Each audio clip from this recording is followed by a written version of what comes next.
Sometimes you got to take a break from just about everything, disappear, come back, and shock the world. I'm talking to that athlete. I'm talking to that administrator. I'm talking to that nurse, that doctor. I'm talking to that student. I'm talking to that communicator. I'm talking to that pioneer, that inventor. I'm talking to that entrepreneur. I'm talking to that preacher. I'm talking to that person who refuses to stay where they are. I'm talking to that person that doesn't have a problem laying in obscurity, because you know that when you come out of the dark room, all eyes on you. We live in a culture of busyness, distraction, and noise. And sometimes the only way something's going to change is if we disappear. Sometimes you got to delete the app. Sometimes you have to walk away.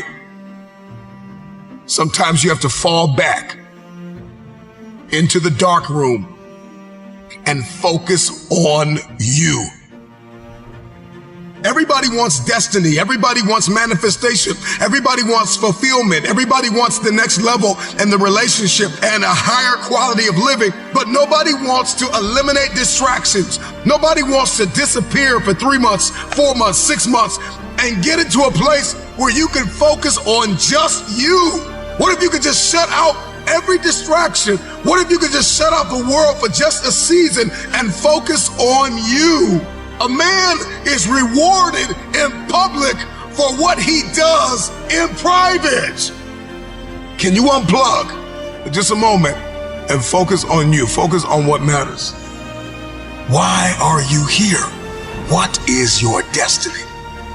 The reason why you don't see it, the reason why it has not manifested, the reason why you are so frustrated is because you have not been willing to forsake all that you've been called to forsake and to follow through behind closed doors. Sure, you can talk about it. Sure, you can plan it. Sure, you can write it down. Sure, you can go to the conference and hear about it. You can read about it. But at some juncture, you have to disappear and put the work in and come back and shock everybody that doubted you. I'm talking to that man, that woman, that boy, that girl who feels the fire in their belly. It's time for you to shock the world. You may have to sleep in your car. You may have to go without food. You may have to bounce around from couch to couch. You may have to sacrifice like nobody in your family ever has. But can you do it behind the scenes when nobody's looking, when nobody's watching, when nobody understands the measure of passion that you carry? Can you keep going? Don't stop. You're right there.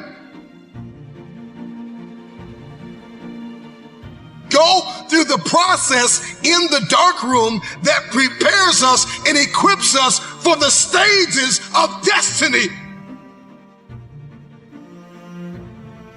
It's time to get real. It's time to get raw. It's time to look ourselves in the mirror and come to the resolve that this version of ourselves is not going to carry us in the stretch. That I've been this version of myself long enough that if I don't change, if I don't do something about this, then I'm going to find myself bankrupt. Some of the most monumental and transformational portraits and pictures that we've ever seen were developed in the dark room. We celebrate athletes and we celebrate critical thinkers and innovators and actors, and we praise them and coin them our heroes, and we follow them by the millions. We love what they do in public, but you don't know the story behind the glory. You don't know the blood, the sweat. You didn't see the tears that they cried, the prayers that they prayed, the countless weeks where they went without sleep to get where they are.